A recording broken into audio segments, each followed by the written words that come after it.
Vamos a continuar. Habíamos quedado en los opioides y hay algunas cosas interesantes que tenemos que recalcar de ellos. Habíamos dicho que hay agonistas puros, agonistas antagonistas, agonistas parciales y antagonistas puros. En esta placa, si se fijan, están todos los nombres de los que son agonistas puros o agoantagonistas, etc. Tenemos aquí para el dolor moderado e intenso y para el dolor ligero o moderado, que son los opiáceos débiles. Aquí están los opiáceos fuertes, que son agonistas puros. De semivida corta, fíjense, la morfina, acuérdense, no es una vida muy larga la que tiene, por lo tanto, morfina podemos utilizar cada 2 horas, cada 3 horas, cada 4 horas, cada 6 horas, cada 8 horas, como corresponda para el manejo y el alivio del dolor del paciente. Al principio la morfina se empieza utilizando, puede ser una o media ampolla, que vienen las ampollas de 10 miligramos, se puede utilizar 5 miligramos cada 8 horas. Pero después, para el dolor crónico particularmente, se ve cuánto alivia el dolor la morfina. Si la morfina le alivia el dolor solamente 3 horas, le ponemos cada 3 horas morfina. Si le alivia 4 horas, 4 horas, cada 4 horas. Es decir, el éxito del tratamiento del dolor no está en que el paciente tenga dolor, sino más bien adelantarnos al dolor. Y no se olviden que los opiáceos podemos juntar con AINES, con antiinflamatorios, y podemos juntar con coadyuvantes. El manejo, por lo tanto, es de polifarmacia. Muchos fármacos tenemos que utilizar para alivio del dolor. Vuelvo a decir entonces, los que tienen vida corta, morfina, petidina, heroína, fentanilo, hidromorfona, tramadol de vida corta también, y es para el dolor moderado, algunas veces para dolor intenso también, oxicodona. De vida más larga, la metadona, levorfanol y acilmetadol. Y para el dolor ligero moderado, los opiáceos débiles, pero agonistas puros, codeína, dihidrocodeína, dextropropoxifeno, tramadol nuevamente está aquí, lo que indica que la oxicodona, porque aquí hay otra vuelta oxicodona, cuando es de liberación muy corta, se convierte en opiáceo débil, pero si es de liberación prolongada, se convierte en opiáceo fuerte. El tramadol está equivocado aquí, el tramadol es un opiáceo débil, así se dé las dosis que se dé. En cambio, la oxicodona, si es de liberación prolongada, se convierte, vuelvo a decir, en un fármaco agonista puro de vida un poquito más larga. No es necesariamente corta. Cuando se utiliza la oxicodona pura, sí tiene una vida muy corta, tiene una vida de 6 horas, una vida media. Sin embargo, si se utiliza oxicodona de liberación prolongada, se alarga la vida y se convierte verdaderamente en un agonista bueno para el dolor intenso. Pero si no es de liberación, se convierte en agonista simplemente para el dolor ligero o moderado. Los agonistas y antagonistas mixtos: pentasucina, nalbufina, butorfanol, desosocina. Los agonistas parciales, buprenorfina. Vuelvo a decir, este medicamento buprenorfina últimamente está muy utilizado, particularmente por los especialistas en dolor y en la forma de parches transdérmicos, que aparentemente tienen mejor duración y mejor acción que el fentanilo, que era la estrella en parches dérmicos. Y antagonistas puros seguimos con la naloxona y naltrexona.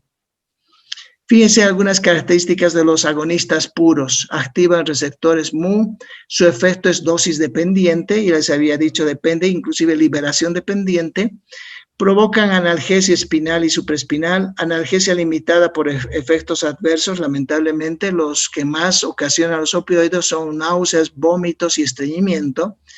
Deprime mecanismos aferentes del dolor, potencia en acción eferente endógena, ocasionan euforia, depresión, estreñimiento, y existen opioides menores que habíamos dicho, como el tramadol y otros. Los agonistas y antagonistas, la buprenorfina es el más representativo, ya les había dicho que se puede utilizar de diferentes maneras, y estos otros, pentasocina, butorfanol, nalbufina, no se utilizan prácticamente para nada en alivio del dolor. Los agonistas opioides usados en dolor moderado e intenso pueden ser el fentanilo. El fentanilo es 200 veces más potente que la morfina. Fíjense, sobre todo en parches transdérmicos es el uso que más tenemos en oncología y el uso para el dolor. El tramadol, no cabe duda, es otro medicamento excelente para el dolor leve o moderado. Habitualmente no se utiliza para el dolor fuerte, pero leve o moderado va muy bien. Su eficacia antálgica está intermedio entre la codeína y la morfina. Además, habíamos dicho que inhibe recaptación de serotonina, noradrenalina. No es antagonizado por la naloxona y esta es pregunta de examen siempre. Vuelvo a decir, el tramadol no se antagoniza con la naloxona, los otros opioides sí. Provoca menor depresión respiratoria y menor estreñimiento y hay vías de administración por todo lado, oral, intramuscular, intravenosa, etc. La dosis varía de 50 a 150 miligramos cada 4 o 6 horas. La metadona, la única característica que tiene una vida semimedia más larga nada más. La meperidina es un buen medicamento, pero se utiliza por su acción espasmolítica. Les había dicho, el famoso Demerol es el medicamento de todos los servicios de emergencia. Es meperidina, opioide sintético para el dolor agudo y sobre todo espasmolítico para el dolor de tipo espasmo cólico, que puede ser de vías ureterales, de vías biliares, etc. El gran problema es que si se aumenta mucho la dosis puede provocar crisis convulsiva. La dosis de la meperidina es de 100 miligramos, esa es la dosis estándar. Se puede repetir esa dosis, pero el riesgo de provocar problemas en el sistema nervioso central es un poquito alto. Los opioides débiles o menores, tramadol, codeína, en varias formas. Hay de liberación controlada, que les digo, se vuelven medicamentos más fuertes. La codeína es un analgésico moderado, tiene alta acción antitusígena, produce mareo, inestabilidad, estreñimiento. El propoxifeno, que se utiliza como dextropropoxifeno, cada vez está más separado del uso médico por los problemas que ha tenido. Ha producido el clocidol como tal, muerte por paro cardíaco en pacientes cuando se coloca muy rápido por vía intravenosa, por lo tanto, su uso está todavía un tanto en observación. Bien, aquí teníamos las características de algunos de los medicamentos. Fíjense la dosis, a cuánto da, se va por vía intramuscular, por vía oral, la semivida y la duración. También de los opioides, la morfina, etcétera, etcétera. Esto, por favor, lo miran ustedes. Y los opiáceos como analgésicos, es la última diapositiva que tenemos de esto. Sirve para aliviar el dolor, porque el dolor es una experiencia subjetiva que si no se controla disminuye la calidad. Los fármacos opiáceos inhiben sinapsis en el sistema nervioso central, tubo digestivo. Tenemos los opioides fuertes, los opioides débiles. La percepción del dolor por etapas, no se olviden, en la parte de arriba. Y los receptores opioideos, Mu es responsable del efecto analgésico, pero también de la depresión respiratoria, estreñimiento, etc. Actúa abriendo los canales de potasio y cerrando los canales de calcio. Esa es pregunta de examen siempre. Su agonista es la morfina. El kappa es responsable de la analgesia a nivel medular, produce sedación, euforia, disforia, etc. El antagonista principal es la acetosidosocina, que no tenemos en nuestro medio, y el delta contribuye al efecto analgésico. Sus agonistas son las encefalinas. Bien, aquí hay algunas características que solamente vamos a ver de todos ellos, algunas muy pocas, por favor. La morfina es muy utilizada en dolores agudos y crónicos. Su vía de administración puede ser oral o inyección. La vía de inyección puede ser habitualmente subcutánea o es habitualmente subcutánea, pero se puede utilizar también por vía intravenosa. Su semivida es de 3 a 4 horas. Se convierte en un metabolito que es más activo que las morfinas 6-glucurónido. Sus principales efectos adversos: sedación, depresión, estreñimiento, etc. Prurito por liberación de histamina, euforia. Y la tolerancia y los efectos de abstinencia no son frecuentes cuando se utiliza como analgésico, pero si se utiliza como droga de abuso, sí. La diamorfina no se utiliza, la hidromorfona tampoco, la metadona sí, dolor crónico, se puede utilizar en forma oral o inyectable. La única característica: semivida media larga. y sus efectos como la morfina, pero menos con efecto escaso euforizante, debido a su larga vida media, puede acumularse.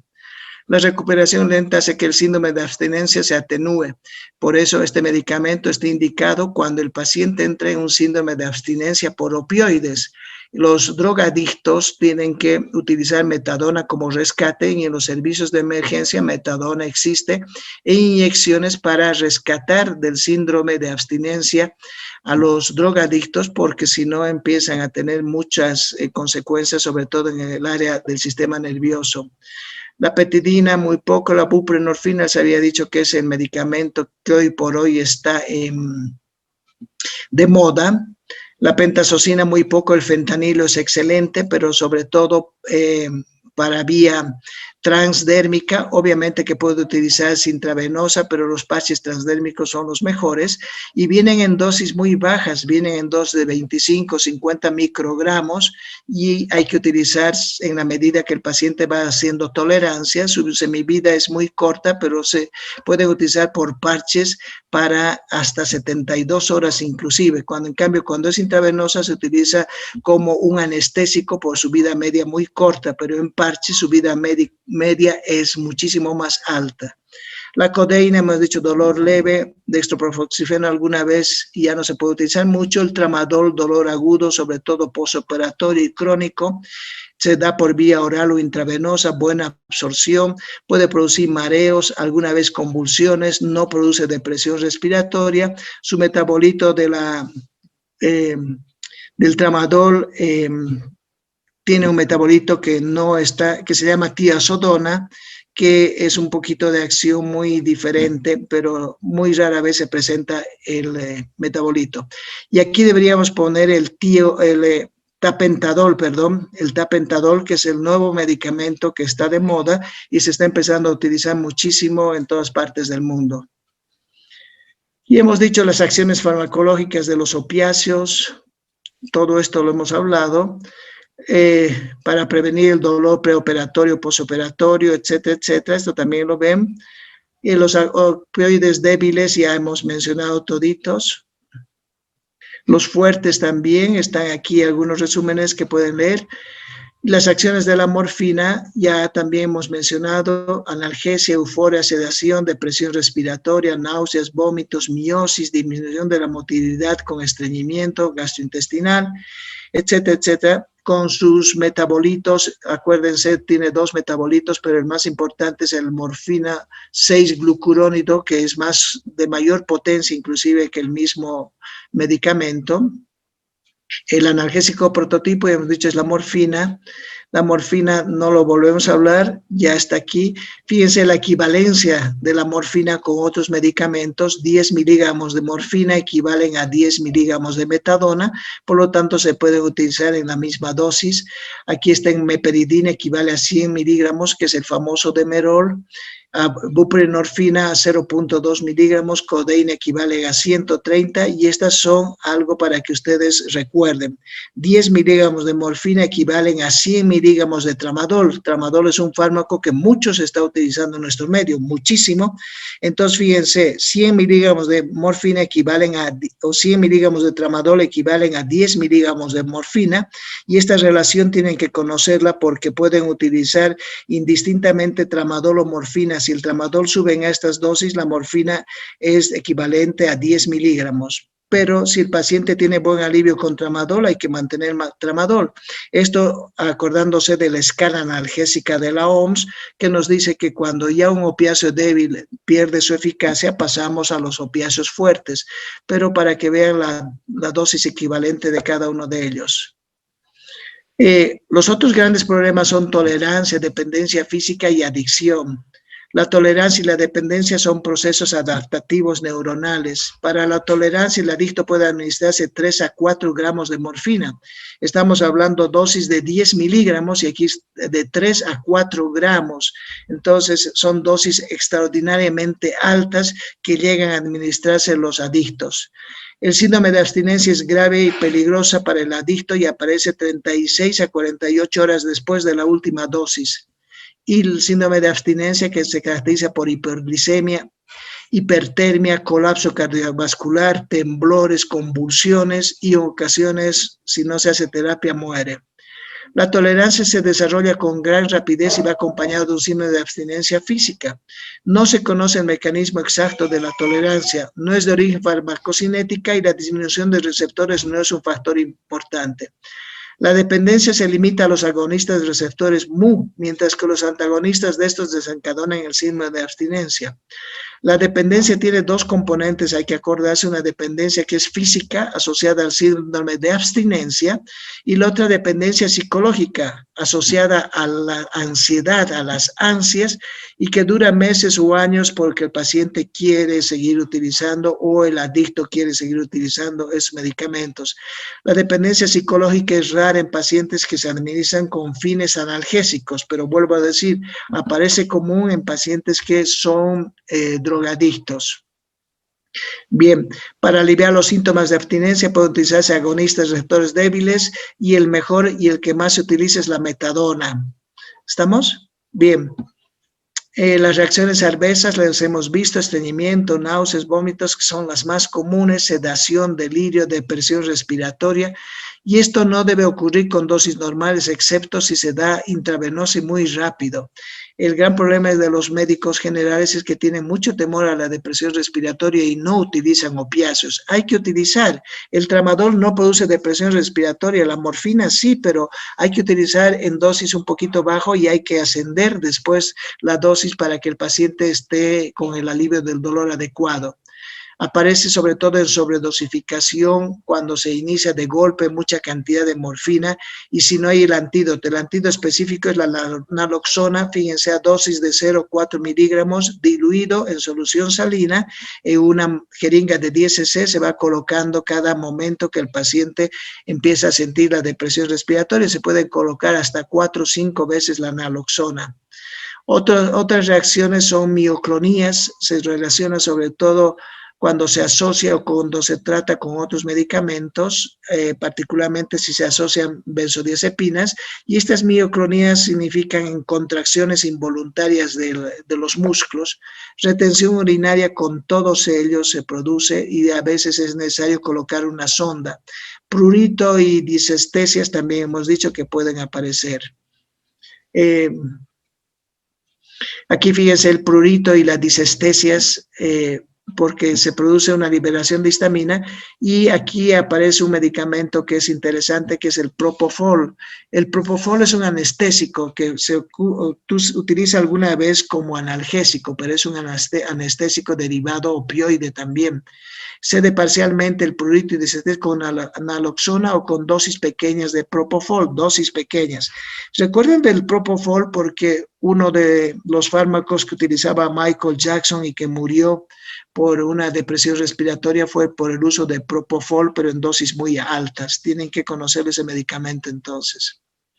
Los antagonistas puros incluyen naloxona y naltrexona. La naloxona tiene acción corta, les había dicho, la naltrexona acción larga, pero se pueden utilizar, bloquean receptores Mu, delta, kappa, etcétera, etcétera. Otros medicamentos son la nalorfina y pentazocina, pero muy poco se utiliza. La naloxona es el mejor. No afecta al umbral del dolor en condiciones normales, pero bloquea la analgesia inducida por estrés y puede exacerbar el dolor clínico. La naloxona neutraliza con rapidez la analgesia y la depresión respiratoria inducida por los opiáceos. Se utiliza sobre todo para tratar sobredosis de opiáceos y para mejorar la respiración de los recién nacidos en los que la madre recibió opiáceos. Se puede alguna vez utilizar medicamentos cuando hay mucho dolor durante el trabajo de parto. La naloxona desencadena un síndrome de abstinencia en los pacientes dependientes de la morfina. La intoxicación aguda por morfina se debe a sobredosis, hemos dicho, accidental o por intento de suicidio o alguna otra característica. Tiene estupor, coma, bradipnea, cianosis y se produce coma, miosis y depresión, que es la tríada que nos dice que hay daño respiratorio. Fíjense, coma, miosis y depresión respiratoria. Si se asocia con otros fármacos, la complicación es peor, sobre todo con alcohol y también con benzodiazepinas. El tratamiento de la intoxicación por morfina debe ser el ABC del paciente, es decir, mantener la vía aérea, mantener el flujo sanguíneo y mantener el latido del corazón del paciente, el ABC que se llama. Hay que mantener una vía libre aérea, hacer ventilación, algunas veces con ventiladores mecánicos, iniciar naloxona, fíjense, ya no son tan bajas las dosis, sino 2 a 10 miligramos en vía intravenosa, intramuscular, endotraqueal, intralingual, por cualquier vía hay que colocar. Si responden al bolo inicial, pero luego recaen, hay que dar 2/3 partes del bolo inicial por infusión continua, luego la mitad de la dosis en bolo inicial a los 15 minutos. Es decir, que la naloxona es un buen medicamento, pero sigue un protocolo de uso, no es utilizar a simple criterio.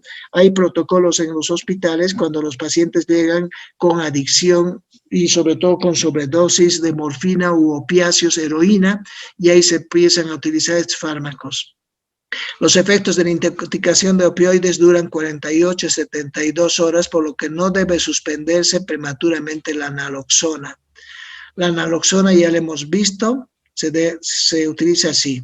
Y aquí hay un resumen en inglés que me interesa mucho que empiecen a leer ustedes inglés, porque toda la literatura médica en la residencia en todos los países, excepto en Bolivia, es en inglés. No se dan artículos en español, todo es en inglés. Entonces, cuando uno hace una residencia en el exterior, en cualquier país vecino y más aún Estados Unidos, todos los artículos son en inglés, porque los artículos en español están atrasados con 3, 4 o más años. Entonces, tienen que aprender a leer en inglés y traducir si es que pueden o entender en inglés, por favor.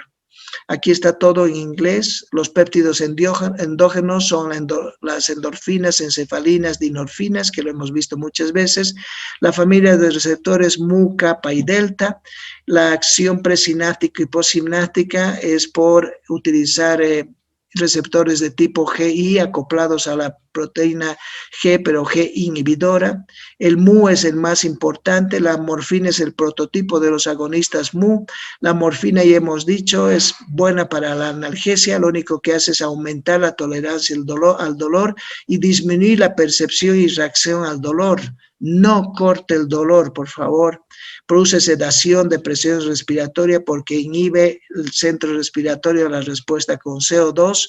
Los efectos cardiovasculares son mínimos efectos en el corazón, pero puede producir vasodilatación y esto sobre todo es un tanto peligroso en problemas sobre todo de trauma cefálico. En el músculo pueden producir relajación del músculo liso, en el músculo circular pueden producir contracción del músculo liso, fíjense las diferencias, en el músculo liso, en el longitudinal relajan y en el circular contraen, esto me parece muy importante, y por el músculo gastrointestinal disminuye la peristalsis, a nivel genitourinario producen retención urinaria, a nivel de las bilis o de la vía biliar aumentan la presión, a nivel de la pupila contraen la pupila y fíjense qué interesante en una hoja tan simple todo lo que puede ser sobre este fármaco. Producen supresión de la tos, tienen acción antitusiva independiente de la analgesia y de la depresión respiratoria, producen náuseas y vómitos porque estimula el centro de quimiorreceptor o la zona gatillo, aumenta la liberación de histamina y su farmacocinética se produce por glucuronización y ahí aparece el metabolito que es altamente activo que se llama morfina 6-glucurónido. Y esto hago énfasis porque en muchos exámenes en el exterior preguntan cuál es el metabolito más importante de la morfina y se llama morfina 6-glucurónido. Hay que tener precaución en caso de disfunción renal y también no hay que utilizar en caso de que haya daño cerebral intracraneal, por ejemplo aquí daño cardíaco, un posible aumento de la presión intracraneana, están contraindicado el uso de opioides. Sin embargo, esto es relativo porque si son pacientes que están con muchísimo dolor y a pesar de tener la presión intracraneal elevada, no le calma el dolor ni con catéteres, nada, se autoriza a utilizar los medicamentos. En la disfunción pulmonar, excepto en el edema pulmonar, después no en enfermedades pulmonares. Hoy estamos, no se olviden, en una epidemia que es del COVID y esta epidemia afecta al área pulmonar en una forma muy seria.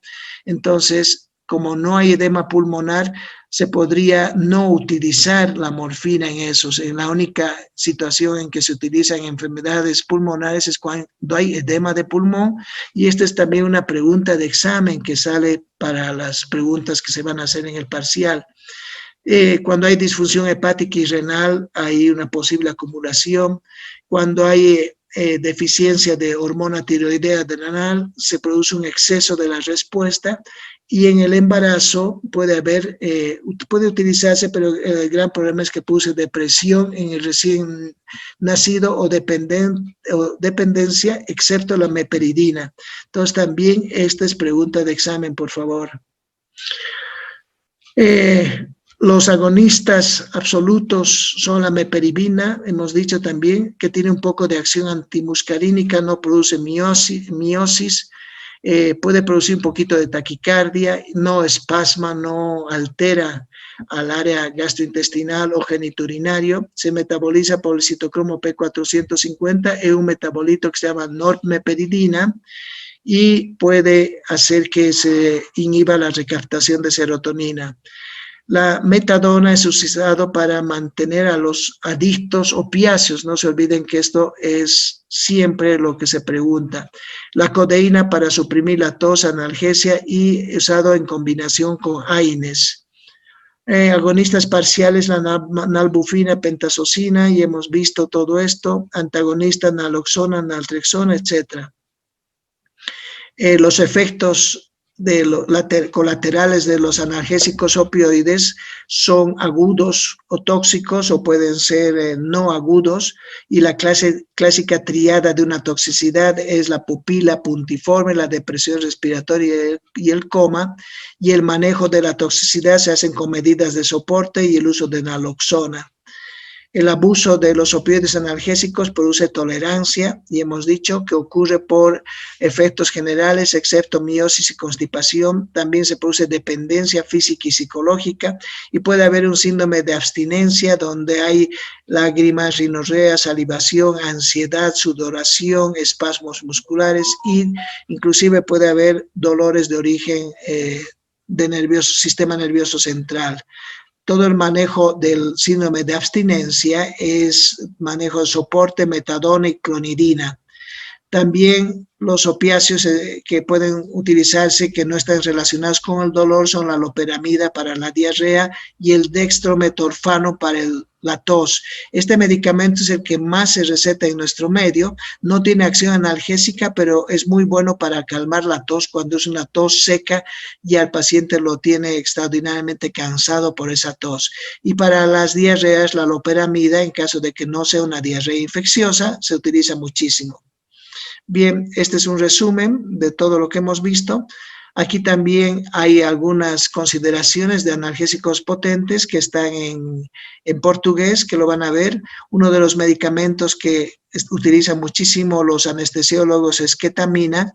Muy poco se utiliza en analgesia, pero puede ser bueno, sobre todo cuando se utiliza por vía intravenosa o por vía parenteral, pero es más un inductor de anestesia que un medicamento como tal para el dolor. La codeína, no cabe duda, es bueno, se utilizan paracetamol más codeínas, vienen con diferentes nombres comerciales, hay codeína con diclofenaco, codeína con dipirona, codeína con pentetrazol, etcétera, que se van a utilizar. El dextropropoxifeno por el momento está proscrito o está en observación, se utilizaba con aspirina o con otros medicamentos unidos. El fentanilo es una estrella, es un buen medicamento, se había dicho, es 200 veces más potente que la morfina. Algunos autores dicen que 100 veces, pero igual es mucho más potente que la morfina. La hidrocodona muy poco se utiliza en nuestro medio, en otros países sí, inclusive dicen no disponible en el Brasil. La hidromorfona no tenemos tampoco en nuestro país. La meperidina o petidina, habíamos dicho que es el famoso Demerol, que sí lo tenemos. La morfina, no cabe duda, fíjense los diferentes nombres comerciales, dimorfo, dimorf, SP, dimorf, dolomor o morfenil, a veces no viene como morfina como tal, y las presentaciones muchas veces de los laboratorios o de los importadores y fabricantes varían mucho de un laboratorio a otro, así que hay que tener una predilección. En nuestro país la morfina se produce por INTI, el laboratorio INTI produce morfina, entonces es la única morfina que tenemos a la mano. Metadona hemos hablado, oxicodona de liberación prolongada es la mejor. Algunos derivados del fentanilo que están saliendo al mercado y que son buenos, el remifentanilo, sulfentanilo, pero ya son de muy manejo de especialidad.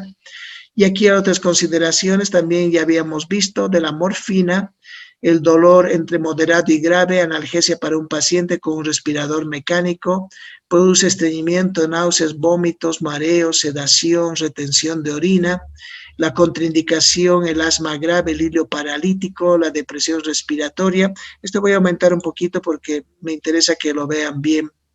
La morfina se metaboliza en el hígado y hemos dicho que su metabolito activo es la morfina 6-glucurónido. Las preparaciones orales también hay de liberación prolongada, reducen el número de dosis diarias. Hoy por hoy, gracias a Dios, tenemos esas preparaciones de liberación prolongada. La morfina intravenosa subcutánea suele utilizarse en dispositivos de analgesia controlada por el paciente en unas bombas especiales del tamaño de una cajetilla de cigarros que el paciente puede ir apretando el momento que siente que hay dolor para que no esté dependiendo de otras personas.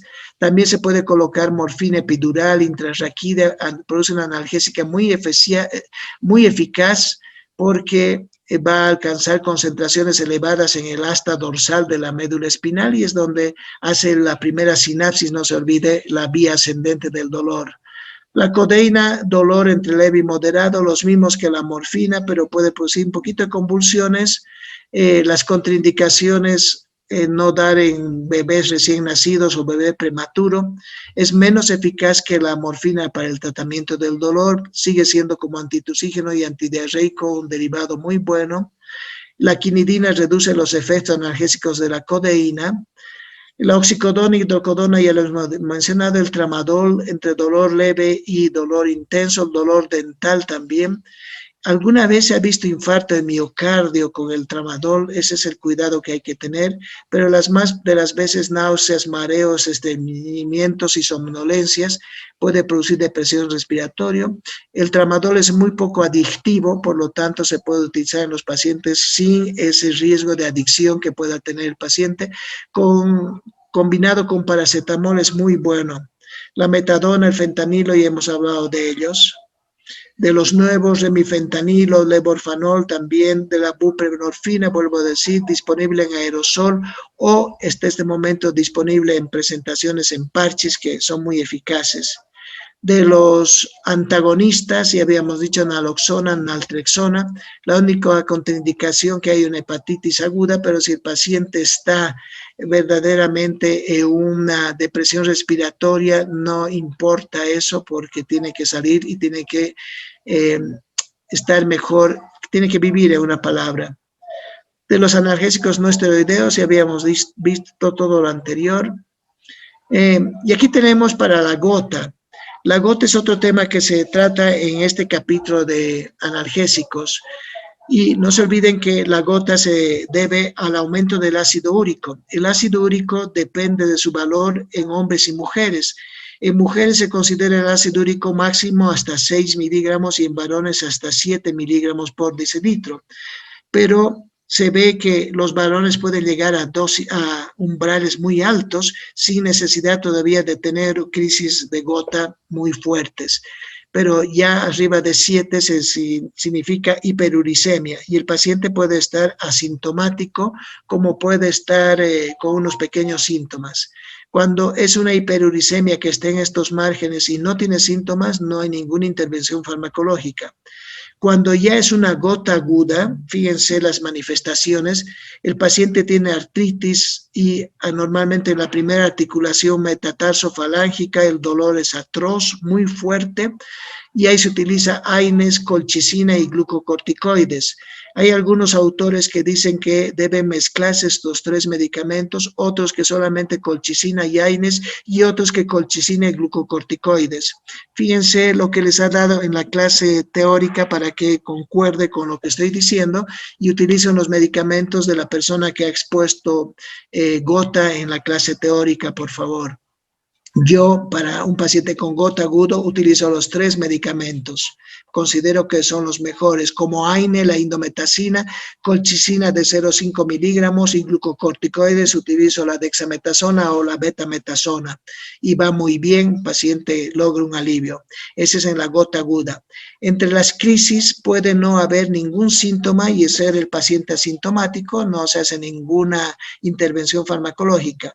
Y cuando ya hay gota crónica, esto siempre es pregunta de examen, recuerden por favor, cuando hay gota crónica y el paciente desarrolla tofos y tiene crisis recurrentes de gota aguda, es decir, una temporada tiene crisis aguda y después una gota crónica, los medicamentos que se utilizan son el halopurinol, el probenecid y la sulfimpirazona, y hay nuevos fármacos que han salido en este momento para la gota crónica, pero la estrella, fíjense, la estrella sigue siendo el halopurinol.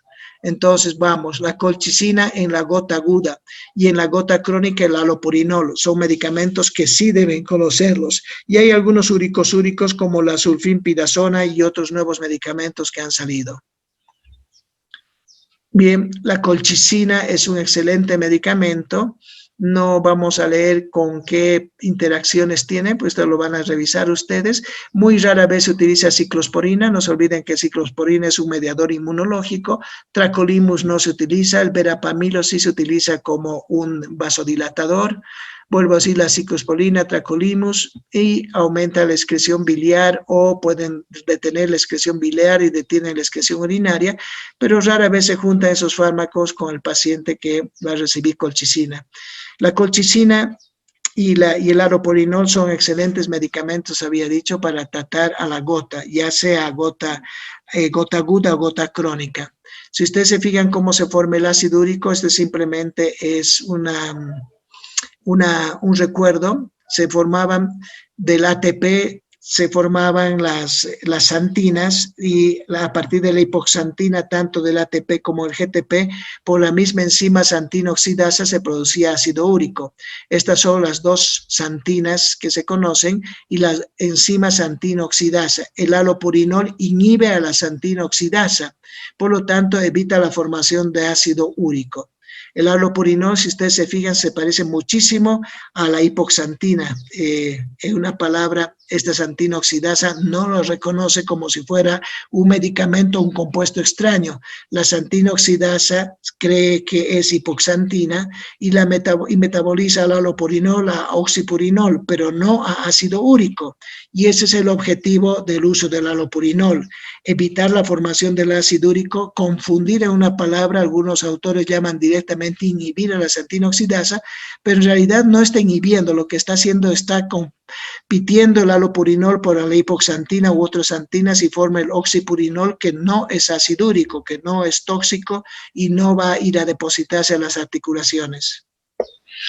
Aquí otra vuelta a los medicamentos, la colchicina, gota aguda, prevención de la crisis en caso de gotas recurrentes, puede producir diarreas, náuseas, dolor abdominal. El gran problema de la colchicina es la diarrea. Los pacientes habitualmente no pueden soportar la diarrea y entonces hay que ir con dosis muy bajas. Contraindicaciones, enfermedades cardíacas, renales, insuficiencia hepática y alteraciones hematológicas. Fíjense lo que dice de la colchicina, y esto lo conocen bien ustedes. La colchicina inhibe la formación de microtúbulos por unión a los heterodímeros de tubulina, es decir, impide que se muevan las células. Al inhibir el engranaje de los microtúbulos, interrumpe la motilidad celular y otros procesos en la respuesta inflamatoria. Por lo tanto, si ustedes recuerdan, la colchicina también es considerado como un antiinflamatorio, pero no es esteroideo ni en otro grupo, solamente es un inhibidor de los microtúbulos de la tubulina que inhibe la migración de los neutrófilos para que liberen sus compuestos proinflamatorios. Si se administra con ciclosporina, traculimos o verapamilo, pueden aumentar las concentraciones plasmáticas de colchicina porque evita su depuración biliar particularmente. Después tenemos los inhibidores de la síntesis del ácido úrico, inhiben la alsantina oxidasa, la enzima que convierte, lo que hemos dicho, el allopurinol es el mejor, el oxipurinol ya es un metabolito, pero también sirve. Previenen las crisis recurrentes de gota, la hiperuricemia relacionada con el cáncer. En los pacientes que están recibiendo quimioterapia se produce una muerte celular muy grande, sobre todo si tienen tumores enormemente grandes. Me explico, hay pacientes que pueden tener un tumor de 20 centímetros, 30 centímetros, ya sea en el abdomen o en alguna parte del cuerpo, habitualmente en axila, en cuello, en toda la parte superior, que son tumores llamados linfomas por su estirpe citológica, nacidos en linfocitos T o B. Estos linfomas son muy grandes y cuando se utiliza un tratamiento para el cáncer, que no sea quirúrgico obviamente, que sea con radiación o quimioterapia, se produce mucha muerte de esas células al atacar con esas armas terapéuticas. Entonces la muerte de las células libera mucho ATP, mucho GTP y hace que eso se vaya hacia el riñón y haya una gran concentración de ácido úrico por el mismo ATP y el GTP que se está liberando. Entonces los pacientes tienen hiperuricemia relacionada con el tratamiento del cáncer, no solamente con el cáncer, sino relacionada con el tratamiento del cáncer, y ahí tenemos que utilizar allopurinol para todo paciente que está recibiendo quimioterapia si se trata de un linfoma. También se utilizan para cálculos renales de calcio y de ácido úrico. Fíjense, puede producir el allopurinol, prurito, exantemas, molestias digestivas. Alguna vez se ha visto anemia plástica, granulocitosis, insuficiencia renal, etcétera, etcétera. El allopurinol es inhibidor y substrato de la xantina oxidasa, es lo que hemos dicho. El producto de la oxidación del allopurinol es oxipurinol, que también inhibe la xantina oxidasa.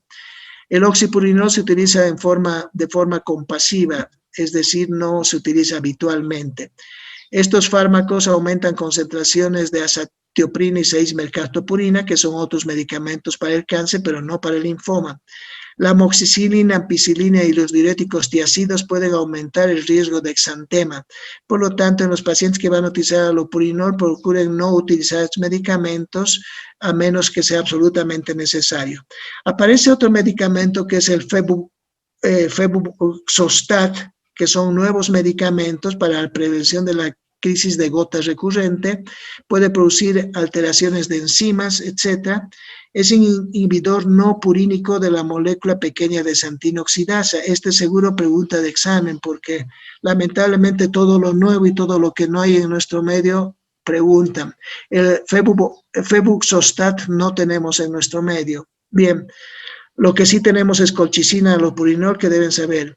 La sulfinpirazona también se utiliza, el Prevenecid también para prevenir las crisis de gotas recurrentes y puede producir algunas molestias digestivas y muy raras las otras que están en cursivas.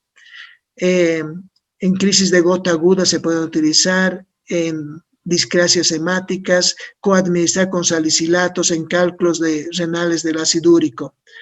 El losartán, curiosamente, el antihipertensivo de tipo ARA, que lo conoce, previene la crisis de gota recurrente y se puede utilizar inclusive en el embarazo, pero puede producir anemia, cansancio, lumbalgia.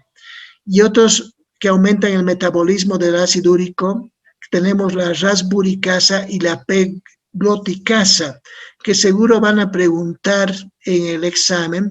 Son enzimas que convierten el urato escasamente soluble en alantoína, que es más soluble. Eso, por favor, acuérdense estos nombres, seguro que van a preguntar. Se utiliza en síndrome de lisis tumoral, sobre todo la rasburicasa, y en gotas resistentes al tratamiento habitual, la pegloticasa. Pero lo que tienen que aprender ustedes es lo habitual, por favor, no lo raro. Lamentablemente se pregunta lo raro. Bueno, creo que aquí se acaba todo, pensé que había algo más. Y ahí tenemos, por favor, preguntas que tengan sobre todos estos medicamentos que hemos visto. ¿Alguien que tenga una pregunta? ¿Me escuchan, por favor? ¿Aló? ¿Me escuchan? Sí, doctor. Doctor, Ok. una consulta. En Sí, el tratamiento de la gota aguda,